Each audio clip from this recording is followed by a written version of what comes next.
Okay, I'm Don Bassermann. Been gardening in this yard for probably 50 plus years. Straight gravel underneath us, so everything that's happened here has had to be created.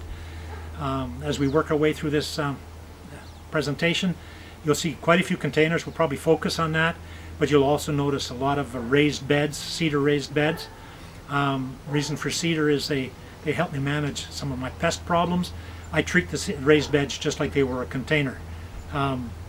I spend a bit of time out here because I'm retired and have the time to spend, and focus on food a lot, but there's a mess of flowers here too. Flowers bring in pollinators.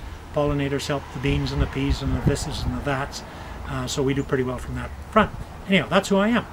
Probably 50 plus years I've been gardening here. The first 30 or so before retirement, which happened quite some time ago, it was on a much smaller scale, and so it didn't quite look like this. And it was more conventional type gardening, but with retirement, more time and more knowledge for sure, we've been able to do things differently. And what is your favorite thing to grow in containers? Oh, that's a tough question. I'm going to say tomatoes, because you'll see lots of tomatoes in the containers. Containers, the bulk of the containers in this garden are half barrel size. A combination of black half barrels and blue half barrels. They hold up to the sunlight way better than the white ones. If you end up with white barrels, paint them black if you can on the outside. But tomatoes probably the ones that I like the best, although I'm having some fun with cucumbers. Oh, I have a ton of fun with herbs too. Yeah, the herbs do really grow well in the black containers. And final question. Just your opinion on food security in the north and what we can do as gardeners to help address that. Well, certainly if you have small spaces, we can grow lots of food. But you want to learn from people that have been taking the time to learn how to do stuff. You want to learn what grows well here. You don't want to do a lot of work growing things that don't perform and produce something decent at the end of the effort. So as you look at this garden, you'll see things that I've kind of tried and true in this climate. Tomatoes do really well outside here. Peas, beans, carrots, squashes. If we get a shot of the squash patch later on, they do really, really well here.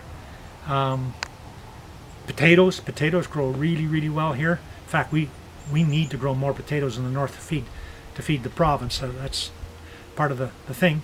Food security is an issue. COVID kind of helped us understand that a wee bit, but some of the road closures certainly emphasize that when you go into supermarkets to where the products are, and you find out that they're either none or rather limited supply. We don't have to buy much of this house because we grow a lot of it. Between what I grow here and what I wild harvest, I hunt and fish as well. We don't have to buy much. All right. And by the size of me, I'm not hungry either. Okay, standing in a set of half-barrel containers. These are black half barrels. There is a story about how to clean them up properly if they've had hydrocarbons in them. I just use really, really hot water and a good strong kitchen detergent, scrub them a couple of times, rinse them out, and we're good to go. I'm still alive. Behind me, alongside of me, is a variety of tomatoes, some Romas down there, some Sweet Millions in here, which are marvelous cherry tomato, and there'll be some Mr. Big Beefs over in here. In front of me is a mess of cucumbers. Hopefully they will be trained and fall over the side rail there, so they're easy to find and easy to pick and give me a path through here. Just takes time. They've just started to flower and set. There's going to be more than 2 old people can eat, but it's kind of fun to have them. They hold the water well. They help you manage your compost well. Containers do. They help you manage it well. So in the spring, I'll take out 2 shovelfuls of what's in there and put 2 shovelfuls of compost in to replace it, stir it up. We're good for another year or 2. So it works really well on that front. The buckets are filled with, because I'm on gravel, there was no natural soil here, so all the soil that's in this yard was either hauled here or I made it. So with the half barrels, primarily I would have dug silt from the alluvial silt from the sandbanks around and put it in there and mixed compost with it. It produces an okay product in the first year or 2, as long as you keep the compost going. But about year 3, 4, 5 and onwards, as you keep doing the composting, you got marvelous soil, sufficient mineral content in it. that you can go. There are some tricks with tomatoes. I haven't used the trick this year because it doesn't look like my plants need it, but I use Epsom salts. Every once in a while. I'll give them 1 or 2 light waterings with Epsom salts because I think it's manganese or whatever that tomatoes need, but they don't. It looks like they don't need it this year. There was a lot of compost this year, so but the soil is an important thing, particularly if you live in an area where it's gravel, and a lot of Prince George is like that. The barrels work really, really well for herbs. For some reason, they just love that environment. So you'll see a variety of herbs as we walk here. You know, this one here has already started to go to seed because I was stalling for this crew to come over and do some videoing before. These will get cut down now. I'll leave about 3 inches, and hopefully I'll get a second crop, just like alfalfa. What I cut off will go in the dehydrator, get dehydrated, and then it'll go into the spice grinder to be ground up and then given away to friends. Likewise here, got some thyme happening here, and of course bees love thyme. So if you want to plant a bee garden, the bees are whipping around in here. Walk around the corner.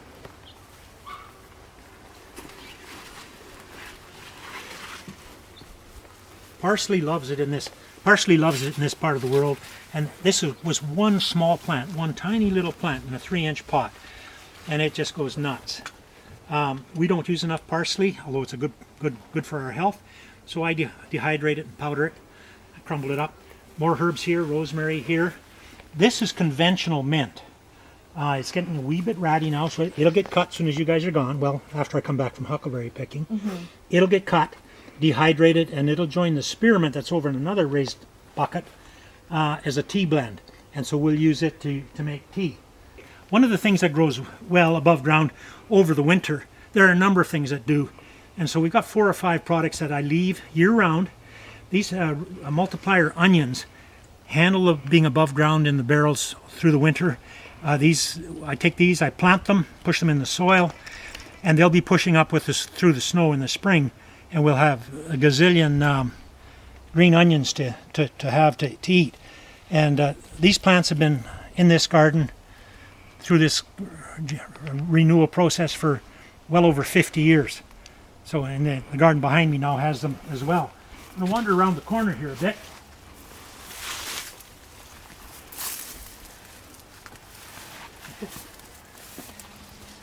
I don't know whether getting over there, Michelle, gives you a better. Rhubarb is one of those plants, that perennial, that grows really, really well in the barrels also. Overwinters nicely.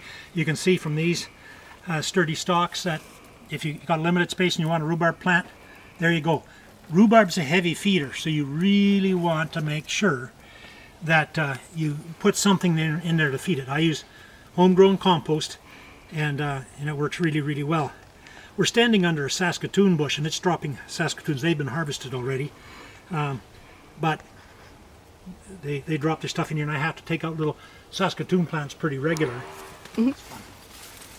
As we're wandering back to some of the perennial plants, just notice that the potatoes in containers, these containers will get dumped out on a garden bed after frost knocks everything back, and so the soil doesn't get away on me, and I'll just, with my hands, just pick out the potatoes, give them a rinse off. They go into the cold storage area in my house, and they're good to go. Over in the corner here, horseradish grows well in raised containers. It will survive the winter. I like horseradish, obviously. We don't eat a lot of beef around this house, but we do have lots of venison, moose, and elk, and horseradish works well with that. But if you take a nice fresh young leaf and you snip it up with a pair of scissors into green salad, you'll end up with a real nice tangy little bit. Asparagus. These are volunteers in these are in raised containers. Asparagus will survive above the ground in the winter as well, much to my surprise. These are volunteers that get distributed around the garden, and sometimes I'll relocate them here. But if you notice, I don't know whether the video shows, the berries on here. These berries, this is a female plant, these berries will turn quite red, and in the winter when I cut this plant back, I'll lay these on the ground flat where I'd like asparagus to grow. And many, many of those seeds will germinate. I throw a shovelful or two of dirt on top of them, but many of those seeds will grow and start a new asparagus plant or two. And as most people know, asparagus plants you don't harvest for the first about 3 years, and then you start cutting the spears. But again, on another above ground plant that grows well. But a domestic plant that overwinters, this is tarragon. This is a really big tarragon plant. I planted this one 3 years ago. I cut it right back, dehydrate it. If you eat seafood, get this herb on it. But I'll dehydrate this. Might even get a second growth this year. But this plant overwinters above ground as well. Domestic plant, but it works. And I'm not sure whether the videos captured some of the strawberries that are growing rampant around here. They will sometimes overwinter above ground.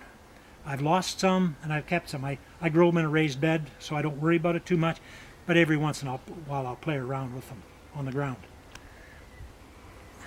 I start my tomatoes in the house and a few other things. April 15th I fire up this RV furnace. Oh. Okay, that's one on propane. And I got a thermostat here, so April 15th is pretty much the magic date that I can hold the temperature above 10 degrees. And so this will be just absolutely covered. You can hardly move in here for plants. I start all my cucurbits in here as well. And then they migrate out to their homes, wherever those homes are going to be over time. But in here you'll see cucumbers, tomatoes. I grow my basil in here. Oh, pepper plants, I'm having a little bit of a struggle with them. These are seeds from Vanderhoof, but the basil's doing fine. You'll see a variety of containers. Kind of a fun one is this one back here. I'm not sure the camera can pick it up. I've painted it red, but it's an old ocean float for a fishing net. So I've cut holes in the top, drilled it in the bottom, and it's a hanging basket. It had fuchsias in it last year. Okay, raised bed. Used to be bricks, now cedar. Remember I said earlier I treat it like a container, just a big container, so it gets composted up. Helps me manage moisture, soil, and compost really effectively. Used to be tomatoes here all the time. I'm 6'2", so you can see the size of stuff here. Used to be tomatoes most of the time, but needed to take a break from tomatoes. So in amongst this, if you look carefully, you'll find pole beans. I only grow pole beans because once they start fruiting, they fruit for a really long time. Whereas bush beans, though they give you a good crop, you get basically a harvest and maybe a little wee bit more, and they're done. Whereas I can just keep picking and picking and picking until frost kills the plant. The corn is an experiment. I haven't grown it very often. It's loving this microclimate, growing very, very well. And so I got beans in there. I've got corn here. And you'll notice these Russian sunflowers. They're going to grow another 2 or 3 or 4 feet before they set a blossom, I'm told. The reason they're planted here, because we eat breakfast just in the windows on the other side of them. So I leave those heads on there in the wintertime, and the little birds come in, so we can just see the birds spreading sunflower seeds all over our yard, as well as taking their share. And so it creates a bit of an ambiance in the wintertime for us from the garden. But the beans are kind of enjoying growing up on all this other tall stuff. It's going to be kind of fun trying to harvest the beans. We'll figure that out when we get there. I get asked frequently about watering the garden, especially during that heat session. To keep it green and growing, it does need moisture. You have to manage it. We have to be respectful of our water supply, limited resource over time. But what I do is I use a variety of timers. I've got a couple of different ones here. On the other outdoor tap, I've got timers there as well. And I water 20 minutes. On occasion, I might set a timer to 30 minutes. I aim for every second day to try to stay within the city's watering guidelines. Every once in a while, I might have to do a spot water by hand, particularly in the raised barrels, because they, in the heat, that black causes the water to evaporate quite quickly and dry out. But the timers really, really do help me. And I can go away and play for several days and come back. And with a little bit of help of neighbors for oversight, I can go play and the garden will still chug along really, really quite nicely. But 20 minutes, 30 minutes on some occasions, and it stays like you see it in the pictures.